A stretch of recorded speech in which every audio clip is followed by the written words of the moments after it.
नमस्कार, जोहार, राधे राधे। दोस्तों, आप सभी का स्वागत है आपके अपने चैनल मूव ऑन स्टडी में।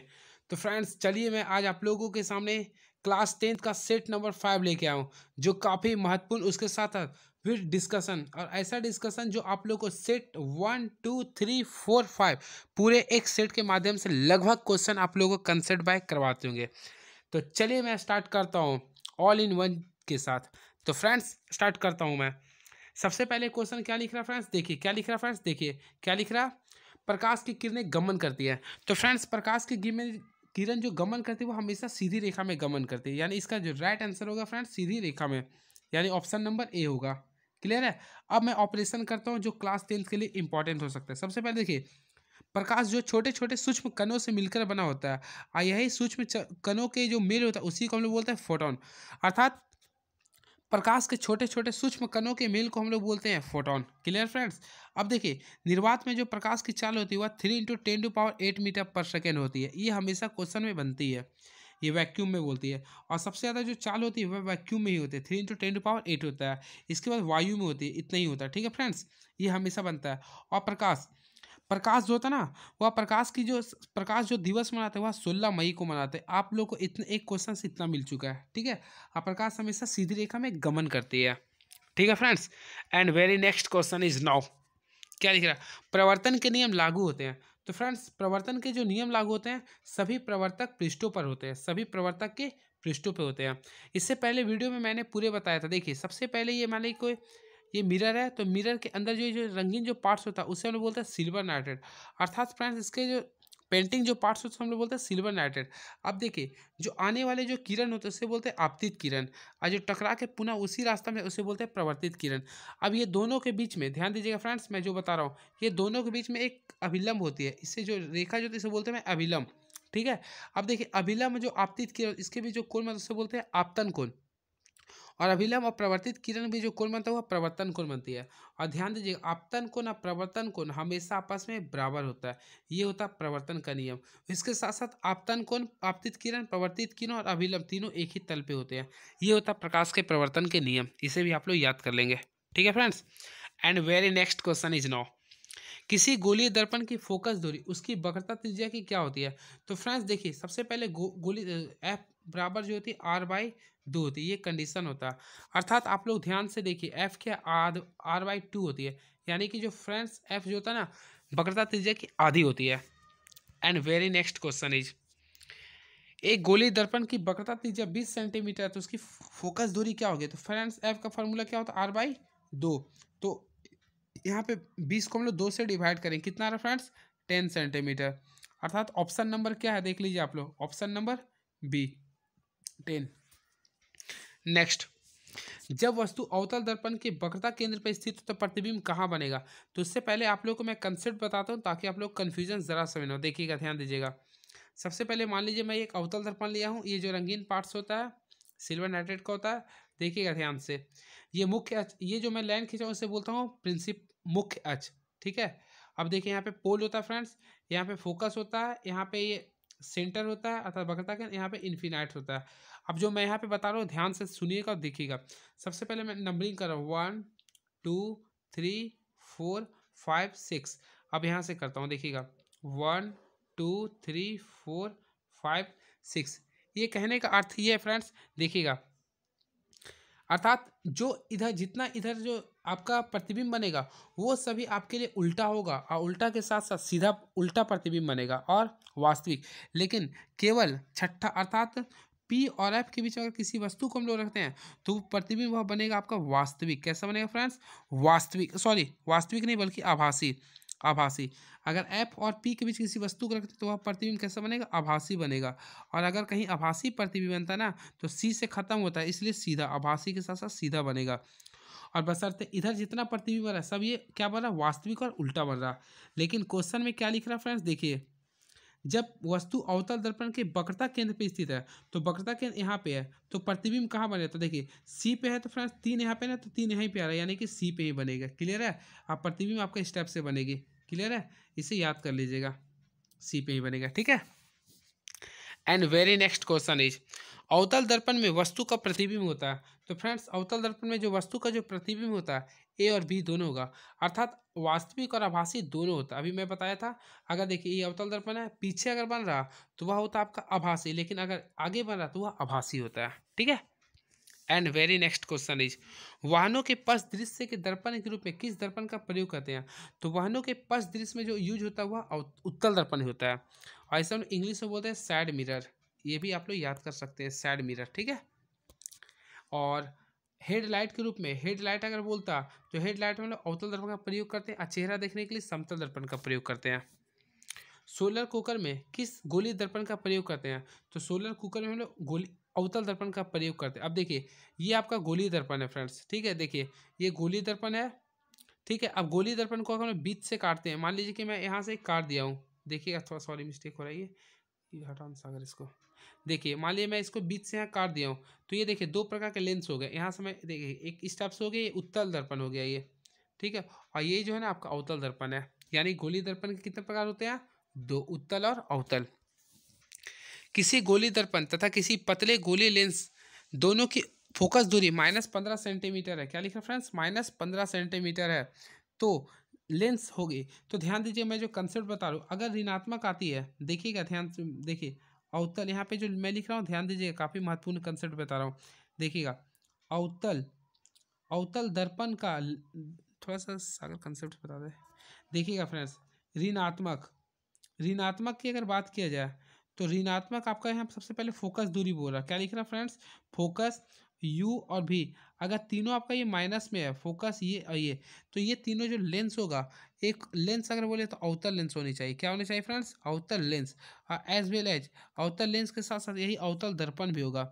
तो किसी का अगर सही बता रहा ना, हाँ, किसी का अगर माइनस में अगर आता है 15 सेंटीमीटर फोकस दूरी, या फिर यू या फिर भी, तो वो हमेशा अवतल लेंस या फिर अवतल दर्पण ही होगा। ठीक है, तो यानी ऑप्शन नंबर क्या होगा इसका फ्रेंड्स? ऑप्शन नंबर सी होगा। And very next question is, याद रखिएगा यू यानी वस्तु दूरी हमेशा आपका माइनस में होती है, चाहे वो अवतल दर्पण हो या फिर उत्तल दर्पण हो, दोनों हमेशा अवतल के लिए हो या फिर उत्तल के लिए, दोनों के लिए हमेशा क्या होगी? वह माइनस में होगी। इसे आप लोग नोट करके ध्यान में रखिएगा, माइंड में। क्लियर है? क्या है कि न्यूमेरिकल बनाने में काम आएगी। नेक्स्ट, किसी लेंस की क्षमता और फोकस दूरी में क्या संबंध है? तो फ्रेंड्स इसके लिए याद रखिएगा, देखिए P equal to the 1/f, the inverse of focal length is called as the power of lens. अर्थात फोकस दूरी के व्युत्क्रम को हम लोग बोलते हैं पावर ऑफ लेंस, अर्थात लेंस की क्षमता। देखिए इसका ऐसा ही मात्रक मैं बताता हूँ। फोकस का होता है मीटर। अब देखिए एम इनवर्स, यानी एम इनवर्स को हम लोग बोलते हैं डायोप्टर, अर्थात इसका ऐसा ही मात्रक होता है डायोप्टर। क्लियर है? तो इसका ऑप्शन हो गया ए। नेक्स्ट, लेंस का आवर्धन का व्यंजक होता है। देखिएगा सबसे पहले फ्रेंड्स आवर्धन के बारे में बताता हूँ। इसे हम लोग बोलते हैं मैग्निफिकेशन, यानी कि प्रतिबिंब की ऊंचाई और वस्तु की ऊंचाई को अनुपात को हम लोग बोलते हैं आवर्धन। इसे हम लोग स्मॉल एम से डिनोटेट करते हैं। ये आपका लेंस और दर्पण दोनों में होती है। ठीक है, तो देखिए एक होता है लेंस में, एक होता है दर्पण में। तो देखिएगा फ्रेंड्स मैं जो बता रहा हूँ उसके लिए फार्मूला बता, एक होता है ये लेंस के लिए और एक होता है फ्रेंड्स दर्पण के लिए। तो देखिए लेंस के लिए जो फार्मूला होगा एम इक्वल टू होता है -v/u होता है, सॉरी मिस्टेक हुआ, लेंस में हो जाएगा v/u होता है, और दर्पण में जो होता है वह -v/u होता है। अर्थात फ्रेंड्स ध्यान दीजिएगा, लेंस में आपका पॉजिटिव होता है, लेकिन दर्पण में आपका क्या होता है? नेगेटिव होता है, v/u। और अगर बोलेगा ना कोई इतनी गुनी है, 4 गुनी है, 5 गुनी है, तो जो गुनी होती है उसी को बोलते हैं हम लोग आवर्धन भी। तो इसमें क्वेश्चन के अकॉर्डिंग चलते हैं। क्या लिख रहा है फ्रेंड्स? लेंस का आवर्धन का व्यंजक लिखे, तो लेंस का आवर्धन का जो व्यंजक होता है m इक्वल टू v/u होगा, यानी ऑप्शन नंबर बी। अगर दर्पण बोलता तो -v/u। And very next question is, सामान्य दृष्टि के वयस्क के लिए सुस्पष्ट दर्शन की अल्पतम दूरी क्या होगी? तो देखिए अल्पतम, सबसे पहले देखिएगा यहाँ पे ध्यान दीजिएगा, दृष्टि बोला ना, तो देखिए दृष्टि के लिए मैं बता रहा हूँ, एक कंसेप्ट बता रहा हूँ। एक होता है अल्पतम, एक होता है फ्रेंड्स अल्पतम। अल्पतम को हम लोग क्या कहते हैं? आप लोग बता सकते हैं निकटतम। एक होता है दीर्घ, दीर्घ यानी दूर होते हैं। तो दोनों के लिए मैं आप लोग को बताता हूँ, ध्यान दीजिए।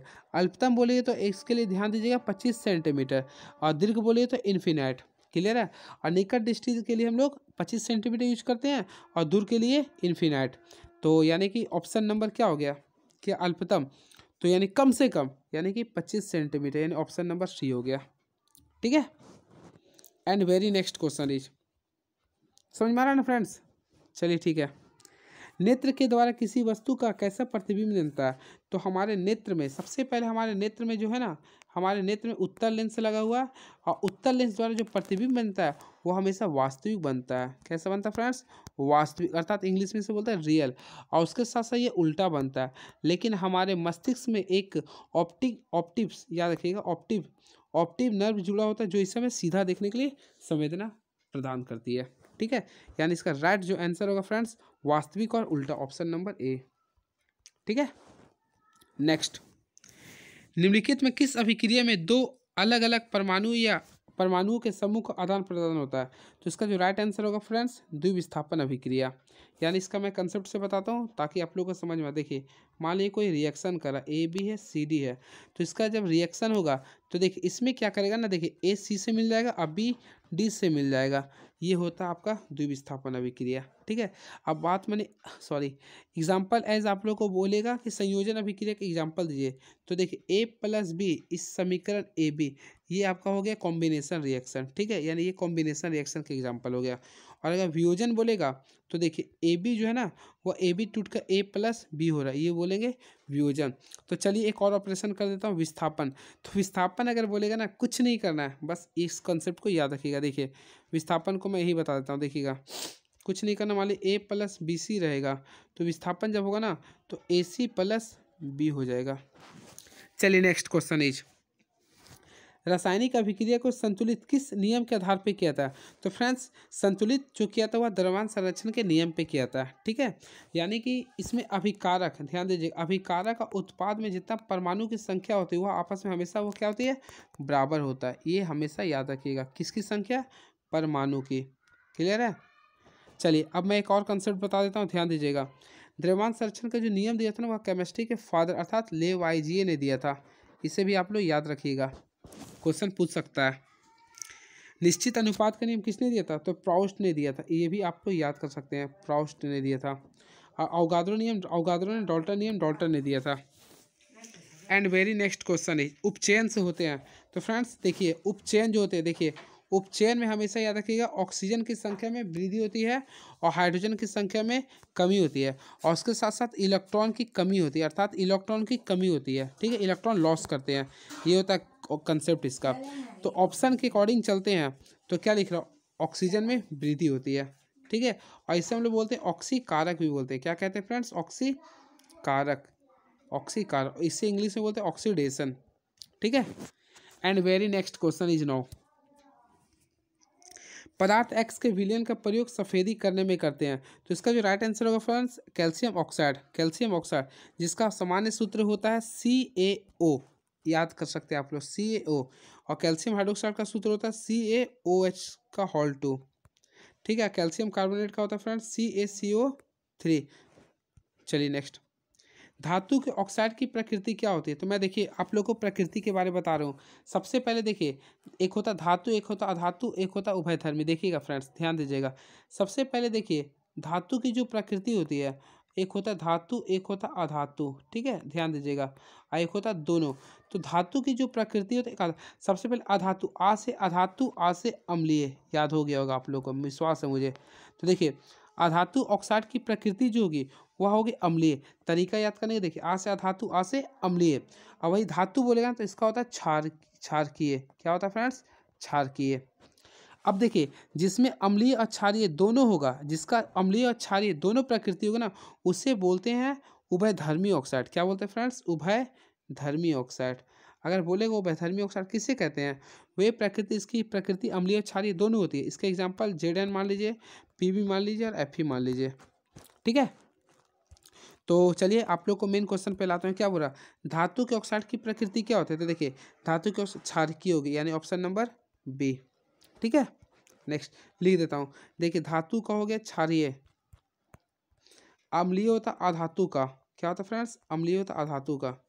और उदासीन का एग्जाम्पल बोला तो देखिए कार्बन मोनोऑक्साइड ना, कार्बन मोनोऑक्साइड की प्रकृति होती है अम्लीय, उदासीन।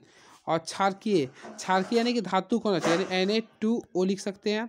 और अम्लीय, अम्लीय यानी कि कार्बन डाइऑक्साइड। ठीक है, नेक्स्ट, दिए गए चित्र क्या दर्शाता है? तो फ्रेंड्स ऑप्शन के अकॉर्डिंग हम लोग चले ना, तो दिए गए जो चित्र जो दर्शा रहा आपका हुआ ये बता रहा, सांद्र अम्ल क्षारक वाला बर्तन से लगा चेतावनी। क्या लिख रहा फ्रेंड्स नेक्स्ट, क्षारक जल में घुलकर कौन सा आयन प्रदान करता है। सबसे पहले देखिए मैं H2O को तोड़ता हूँ, H2O टूटकर हमेशा देता हुआ H+ आयन और OH- आयन। अब देखिएगा ध्यान से, इसमें जो H+ जो आयन देता है उसे बोलते हैं अम्ल, क्या कहते हैं फ्रेंड्स, अम्ल। एंड OH- जो देता है उसे बोलते हैं क्षारक। अब क्वेश्चन में आइए क्या बोल रहा, क्षारक जल में घुलकर क्या देता है, तो ऑप्शन के अकॉर्डिंग देख लीजिए क्या लिखिएगा, OH- आयन, यानी ऑप्शन नंबर बी। नेक्स्ट, अम्ल धातु के साथ अभिक्रिया करके कौन सा गैस बनाता है। मान लीजिए मैं एक अम्ल लेता हूँ HCl, या इससे अभिक्रिया कराता हूँ सोडियम से, ये धातु है ना ये, तो रिएक्शन क्या करता है देखिए, सबसे पहले सोडियम क्लोराइड बनेगा और उसके साथ साथ क्या वापस करेगा H2, यानी कि कौन सा गैस बाहर कर रहा फ्रेंड्स, हाइड्रोजन, यानी ऑप्शन नंबर ए। ठीक है, प्रदान क्या करता है, लवण प्लस हाइड्रोजन गैस, इसे भी आप लोग याद कर सकते हैं। क्लोर क्षार प्रक्रम में किस पदार्थ का निर्माण होता है, तो सोडियम हाइड्रोक्साइड का होता है, सोडियम हाइड्रोक्साइड का। इसका सामान्य सूत्र मैं बता देता हूँ, इसका सूत्र होता है फ्रेंड्स NaOH होता है, और विरंजक चूर्ण का होता है CaOCl2 होल 2, और सोडियम हाइड्रोक्साइड का होता है NaHCO3, सोडियम हाइड्रोजन कार्बोनेट का, और सोडियम कार्बोनेट का होता है Na2CO3।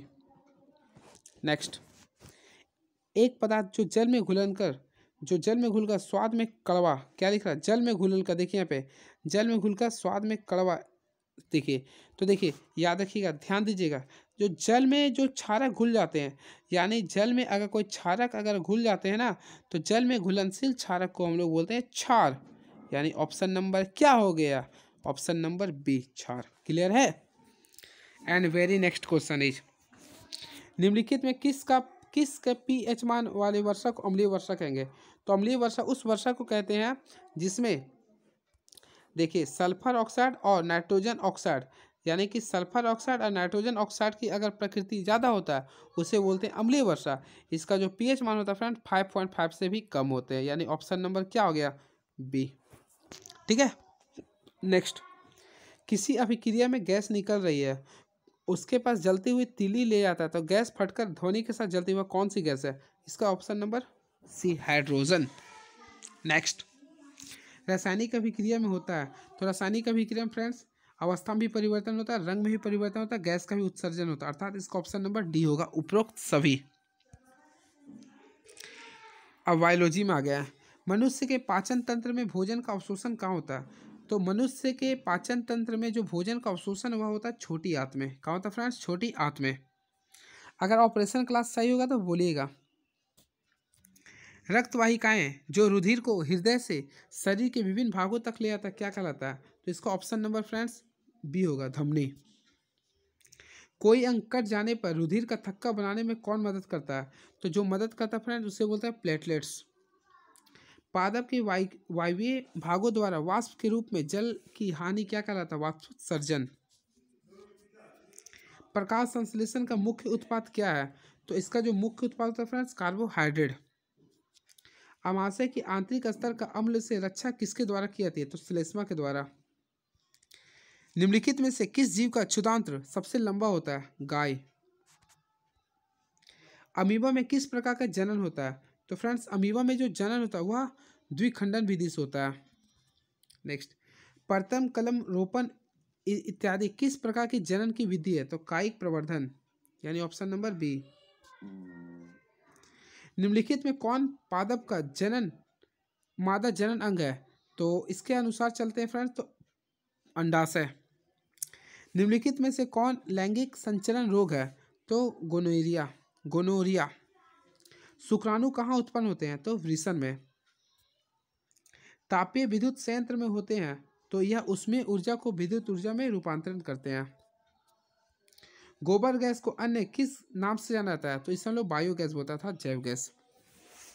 अब चलिए इसका भी मैं ऑपरेशन करता हूँ, ठीक है, ऑप्शन तो मैं बता दिया, चलिए ऑपरेशन की ओर चलता हूँ। देखिएगा पहला क्वेश्चन से क्या लिख रहा है फ्रेंड्स, मनुष्य के पाचन तंत्र में भोजन का अवशोषण होता है, तो देखिए सबसे पहले मनुष्य का जो पाचन होता है फ्रेंड्स, देखिए इस टाइप से स्टार्ट होता है ये। अब यहाँ पे ध्यान दीजिएगा, इस टाइप से हमारी बॉडी है ना, अब यहाँ पे आपका ये छोटी आंत है, ये इस टाइप से होता है, ठीक है।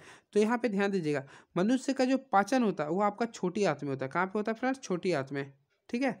तो इसका ऑप्शन नंबर बी। अब छोटी आंत जो होता है ना, छोटी आंत में ही लंबे समय तक भोजन अवशेष रहते हैं, ठीक है। अब बड़ी आंत में पानी हो गया और मेडिसिन वगैरह वगैरह घुल जाते हैं, ठीक है। और छोटी आंत में आपका खाना घुलते हैं, ठीक है। चलिए नेक्स्ट। और अमाशय में कौन सा अम्ल होता है? HCl, हाइड्रोक्लोरिक एसिड होते हैं। और लीवर का रंग कैसा होता है फ्रेंड्स? आप लोग कमेंट बॉक्स में लिखिएगा। लीवर हमारे शरीर की सबसे बड़ी ग्लैंड्स होती है। रक्त वाहिकाएं जो देखो इसका सबसे पहले फ्रेंड देखिए, एक होता है धमनी, एक होता है सीरा। धमनी जो होता है, ध्यान दीजिएगा, धमनी जो होता है ना वह हृदय से, देखिएगा ध्यान दीजिएगा, ये धमनी जो होता है ना वह हार्ट से लेके पूरे बॉडी तक, यानी हार्ट से लेके पूरे बॉडी तक ब्लड्स को ले जाते हैं। अर्थात हार्ट से लेके पूरे बॉडी तक जो ले जाते उसे बोलते हैं धमनी। आप पूरे बॉडी से लेके हार्ट तक जो ले जाते उसे बोलते हैं सीरा। क्लियर हुआ? इसे याद रखेंगे आप। मैं एक बताता हूँ फिर से, देखिए मान ली हमारे, देखिएगा कंसेप्ट से बताता हूँ। देखिए क्या लिख रहा, ये हृदय, थोड़ा बड़ा बताते सागर अच्छा रहेगा। देखिएगा सर, देखिए मान लीजिए हृदय है, ये क्या फ्रेंड्स, ये हृदय है। और हृदय से मान लीजिए कि शरीर के भाग में पूरा की ओर ले आ रहा खून, तो हृदय से लेके जो शरीर में जो ले आता है उसे बोलते हैं फ्रेंड्स धमनी। यानी हृदय से लेके जो शरीर में ले आता है उसे हम लोग क्या बोलते हैं? धमनी। अब देखिए शरीर से लेके जो हृदय में ले आता है उसे हम लोग बोलते हैं सीरा। याद करने का तरीका, सांस से शरीर, सांस से सीरा। तो सीरा पूरे शरीर में हृदय तक खून को ले आते हैं। नेक्स्ट, कोई अंग कट जाने पर रुधिर का थक्का बनाने में मदद करता है, तो इसका होगा प्लेटलेट्स। प्लेटलेट्स का जो रंग होता है हल्का पीला होता है। आइए किसके कारण होता है आप लोग बता सकते हैं? बिलीरुबिन के कारण होता है, ठीक है। ये तो बता दिया था। देखिए प्रकाश संश्लेषण का मुख्य उत्पाद क्या है? सबसे पहले प्रकाश संश्लेषण की जो क्रिया होती है वह देखिए CO2 प्लस H2O होता है फ्रेंड्स। इसके साथ साथ सूर्य का प्रकाश होता है यहाँ पे UV। तो इसमें आता है आप लोगों का क्या? ग्लूकोज आता है C6H12O6। इसका जल निकलता है और 38 ATP ऊर्जा, ठीक है, या 2 ATP ले सकते हैं अवायवीय के लिए। तो मेन आगे क्या? ग्लूकोज, ठीक है। अर्थात ग्लूकोज जो होता है कार्बोहाइड्रेट की सबसे छोटी इकाई होती है, ठीक है।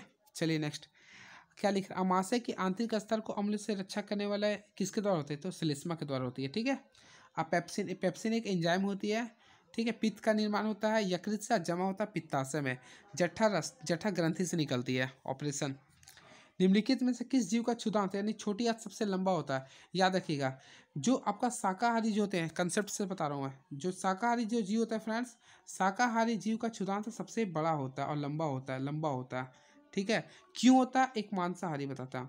तो शाकाहारी का इसलिए होता है फ्रेंड्स क्योंकि शाकाहारी जो खाना खाते हैं उसमें, जैसे मान लीजिए घास खाते हैं तो घास में आपका सेल्यूलोज होता है, तो सेल्यूलोज को पचने में काफ़ी समय लगते हैं, इसलिए शाकाहारी का जो आपका जो क्षुधांत होता है वह सबसे लंबा होता है। इन ऑप्शन के अनुसार गाय, ठीक है।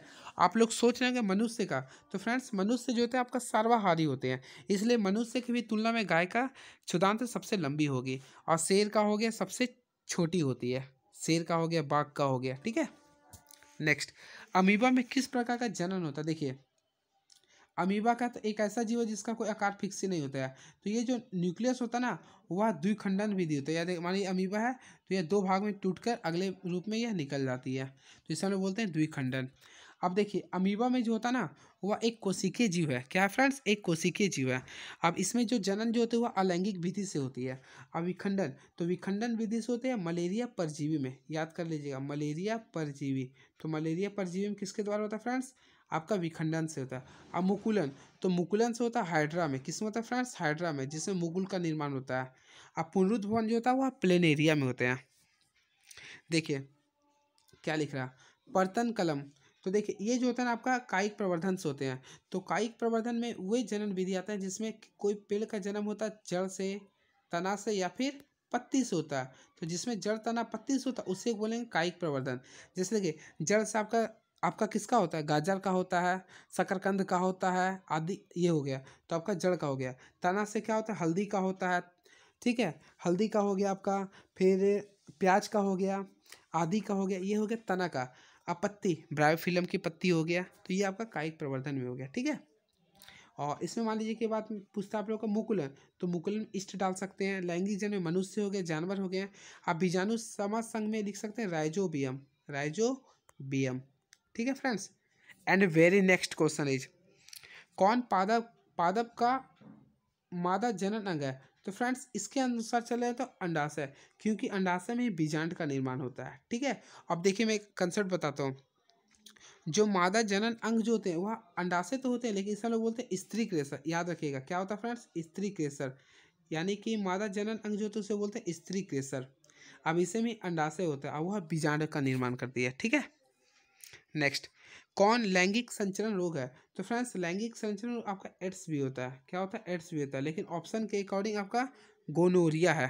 ठीक है, अब कोरोना तो आप जानते हैं एक वायरस है, विषाणु जनित है। शुक्राणु कहाँ उत्पन्न होते हैं? तो फ्रेंड्स शुक्राणु जो उत्पन्न होते हैं इस टाइप से वृषण होते हैं, जो आपका शरीर के नीचे सबसे लास्ट टाइम होती है। ठीक है, और ऐसे जो ढक के रखते हैं उसे बोलते हैं वृषण कोष।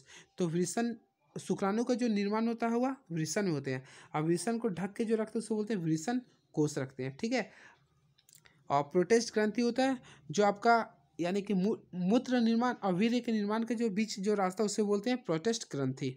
ठीक है, अब नेक्स्ट, तापीय विद्युत संयंत्र यंत्र, ये तो उसमें ऊर्जा को विद्युत ऊर्जा में रूपांतरित करती है। और गोबर गैस, इससे हम लोग बोलते हैं बायो गैस भी कहते हैं फ्रेंड्स। ठीक है, तो चलिए पूरे ऑपरेशन के साथ मैं बताया हूँ, आप लोगों को कैसा लगा अपने दोस्तों पास शेयर कीजिए और चैनल को जरूर सब्सक्राइब कीजिए। बहुत मेहनत से मैं आप लोगों को बता रहा हूँ फ्रेंड्स। तो चलिए, थैंक यू सो मच।